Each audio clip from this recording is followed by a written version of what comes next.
Hello guys, good morning, नमस्कार। मैं हूं भेषराज भट्टराई और आप देख रहे हैं real chef tutorial YouTube channel. इस चैनल में आप लोगों का बहुत बहुत स्वागत है।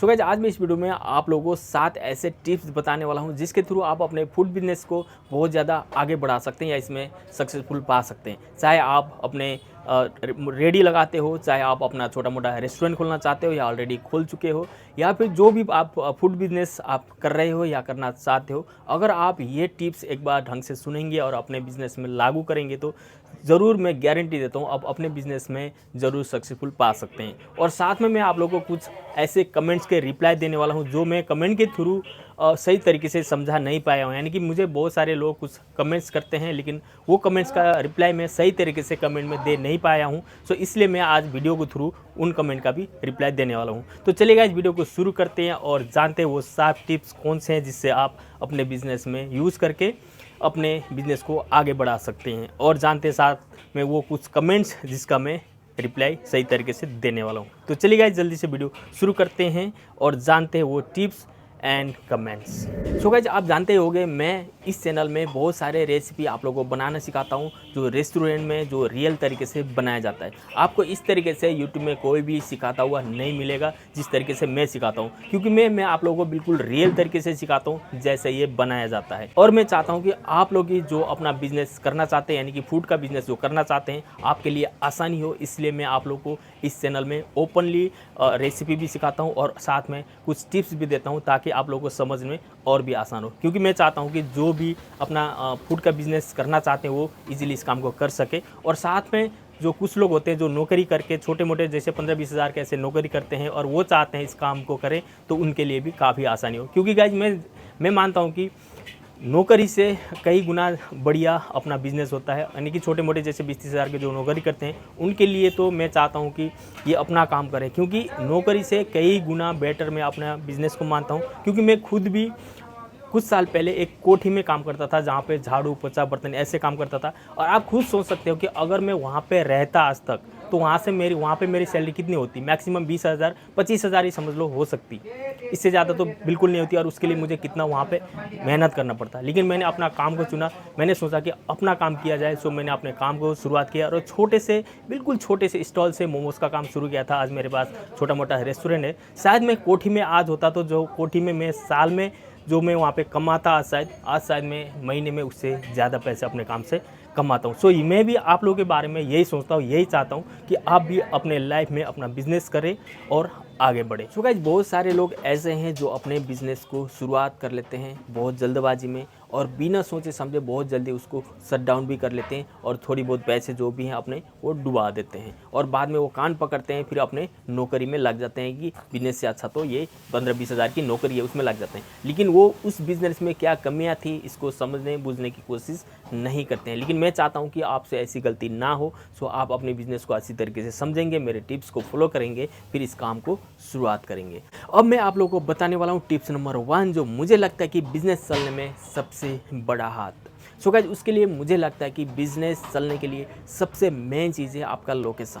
यानी कि आपका बिजनेस पॉइंट, आपका बिजनेस करने के लिए जो दुकान है, होटल है, रेडी है, पटरी है, जो भी है वो सही लोकेशन पे होना चाहिए। सही लोकेशन क्या है? जैसे कि आपके लोकेशन के आसपास भीड़ भड़का हो, ज़्यादा पब्लिक हो, स्कूल हो, कॉलेज हो, इस टाइप की जगह में आपका रेस्टोरेंट या फिर होटल जो भी है होना चाहिए। क्योंकि अगर आपका रेस्टोरेंट अपने ओपन कर लिया, वहाँ पे पब्लिक नहीं है, आपका खाना बहुत अच्छा है, मानते कि आपका खाना बहुत अच्छा है, बहुत टेस्टी है, लेकिन वहाँ पे पब्लिक ही नहीं है, तो आपका दुकान कैसे चलेगा? क्योंकि आपके आसपास तो पब्लिक है ही नहीं ज़्यादा, कितने लोग खाएंगे? तो इस तरीके से आप कोशिश करें कि आप जहाँ पे भी अपना दुकान खोल रहे हो या रेस्टोरेंट खोल रहे हो, जो भी इस काम को शुरुआत करना चाहते हो, वहाँ पे पब्लिक थोड़ा सा ज़्यादा हो, आसपास स्कूल कॉलेज वगैरह हो। तो ऐसी जगह में इस काम का चलने का चांस बहुत ज़्यादा होता है, यानी कि कमाने वाले लोग हो आसपास।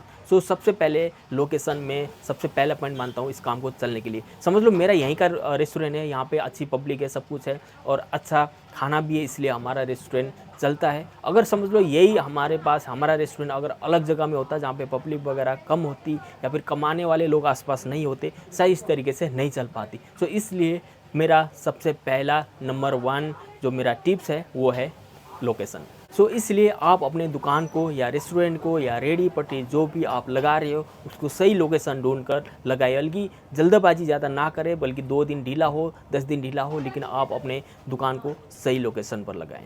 सो गाइस, टिप्स नंबर 1 तो मैंने आपको बता दिया, और मैं टिप्स नंबर 2 में मुझे लगता है कि खाना टेस्टी होना चाहिए। बिल्कुल, अगर आपका खाना टेस्टी नहीं है तो आपका दुकान चलने वाला नहीं है, क्योंकि लोगों को क्या चाहिए, टेस्टी खाना चाहिए। मेन चीज़ तो उनको खाना चाहिए होता है, और वो भी टेस्टी। सो इसलिए आप अपने खाने के ऊपर बहुत ज़्यादा केयर करें, खाना ज़्यादा से ज़्यादा अच्छा बनाने की कोशिश करें, क्योंकि जब खाना अच्छा होता है ना तो लोग दूर दूर से भी आपके दुकान में खाने के लिए आते हैं। क्योंकि हम खुद भी जब हमारा कोई का खाना पसंद आता है, हम शायद उसके लिए 10 20 50 दुकान छोड़ के वहाँ पे पहुँच जाते हैं, क्योंकि हमारे दिमाग में वही होता है कि हमें जब कोई चीज़ खाना हो तो वहाँ पे वो उस दुकान में ये खाना टेस्टी बनता है, चलो वहीं चलते हैं। सो इस तरीके से आपको खाने में बहुत ज़्यादा ध्यान रखना है, खाना आपको टेस्टी बनाना है। सो इसलिए आप अपने खाने में स्पेशल ध्यान दीजिए। और गाइज, टिप्स नंबर 3 में मुझे जो लगता है वो है प्राइस। क्योंकि गाइज, प्राइस ऐसी चीज़ होती है, बहुत सारे कस्टमर ऐसे होते हैं जो आपकी दुकान का टेस्ट नहीं पता, उन्हें कुछ नहीं पता, लेकिन वो सीधा आके आपसे पूछते हैं कि क्या रेट है। जैसे समझ लो कोई चाउमीन के लिए लेने आ गया, तो आपसे क्या पहले सवाल करेगा, क्या कैसा है, मतलब क्या प्राइस है। सो क्योंकि उसको तो खाने के बारे में पता नहीं है कि आपका खाना कितना टेस्टी है नहीं है, लेकिन वो सीधा आपका प्राइस पूछेगा। और हो सकता है कुछ जिसको आपका प्राइस अच्छा लगेगा वो आपसे ऑर्डर लेंगे, अगर जिसको लगेगा आपका प्राइस ज़्यादा है तो आपसे खाना नहीं लेंगे। इसलिए आपको शुरुआत में आपका प्राइस एवरेज में रखना है, बहुत ज़्यादा हाई नहीं रखना है और बहुत ज़्यादा लो भी नहीं रखना है। इस कैटेगरी में रखना है कि आप अपने उस प्राइस में आप अच्छा खाना दे भी सको और लोगों को आपका प्राइस महंगा भी ना लगे। जब आपका एक बार दुकान सेट हो जाता है, अपने मीडियम प्राइस में आप अपनी दुकान को सेट करते हो, आपके कस्टमर को आपका खाना टेस्ट लगने लगता है, उसके बाद आप दुकान जब एक बार जम जाता है उसके बाद आप प्राइस अपना बढ़ा सकते हैं। क्योंकि जब कस्टमर को आपके दुकान के खाने की आदत पड़ जाएगी, उसके बाद आप थोड़ी बहुत पैसे बढ़ा दोगे, उससे कुछ फ़र्क पड़ने वाला नहीं है। सो इसलिए आप इस तरीके से प्राइस रखें कि आपका छोटा बंदा भी उसमें खा सके और बड़े लोग भी आके खाने में कोई हिचकिचाहट ना हो। सो इसलिए आप एकदम बिल्कुल परफेक्ट प्राइस उसमें रखें। तो चलिए गाइज, अब आते हैं हम टिप्स नंबर 4 में। सो गाइज, जो टिप्स नंबर 4 में जो मुझे लगता है वो है बिहेव, यानी कि जो कस्टमर के साथ हमारा बिहेव रहता है वो बहुत बड़ी इसमें हमारे बिजनेस में रोल अदा करता है। जो हमारा बिहेव करता है, और वो हमें हमेशा कस्टमर के साथ अच्छा बिहेव करना चाहिए।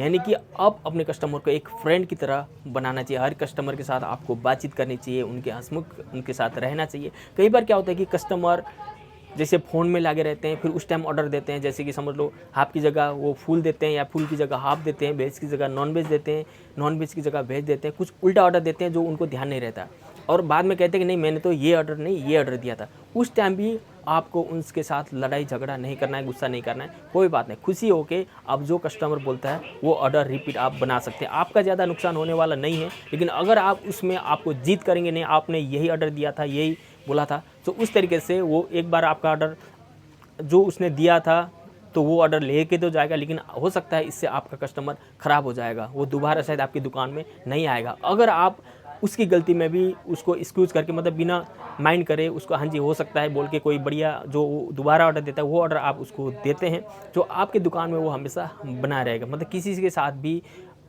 गलत व्यवहार नहीं करना है, गलत तरीके से नहीं बोलना है, किसी कस्टमर के ऊपर गुस्सा नहीं करना है, प्यार से ट्रीट करना है। सो गाइज, अब हम शुरू करते हैं टिप्स नंबर 5। सो टिप्स नंबर 5 में जो मुझे लगता है वो है सफाई, क्लीन। यानी कि अगर आप अपने रेस्टोरेंट में सफाई तरीके से सर्व करते हैं, हर चीज़ सफाई रखते हैं, तो कस्टमर उससे भी आपकी दुकान में अट्रैक्टिव हो जाएंगे और हमेशा खाने के लिए आएंगे, क्योंकि सफाई खाने में मेन चीज़ होता है जो बहुत ज़्यादा ज़रूरी है। सो इसलिए अपने रेस्टोरेंट को और अपने कस्टमर को हमेशा जिस प्लेट में सर्व करते हैं या पैकिंग वगैरह जो भी देते हैं वो सफाई तरीके से करें, ताकि कस्टमर को बिल्कुल अच्छा लगे। सो गाइस, टिप्स नंबर 6 अब मैं आप लोगों को बताने वाला हूँ, और जो मुझे टिप्स नंबर 6 में लगता है वो है फ्रेश फूड। यानी कि जो भी आप अपने रेस्टोरेंट में खाना बना रहे हो या कस्टमर को दे रहे हो वो बिल्कुल फ्रेश होना चाहिए, बासी बिल्कुल भी नहीं होना चाहिए। क्योंकि जब हम रेस्टोरेंट में खाना बनाते हैं एक क्वांटिटी के हिसाब से बनाते हैं, ज़्यादा क्वांटिटी में बनाते हैं, कई बार हो सकता है वो कई बार कम पड़े, कई बार उसको दोबारा रिपीट हमें उबालना पड़े, बनाना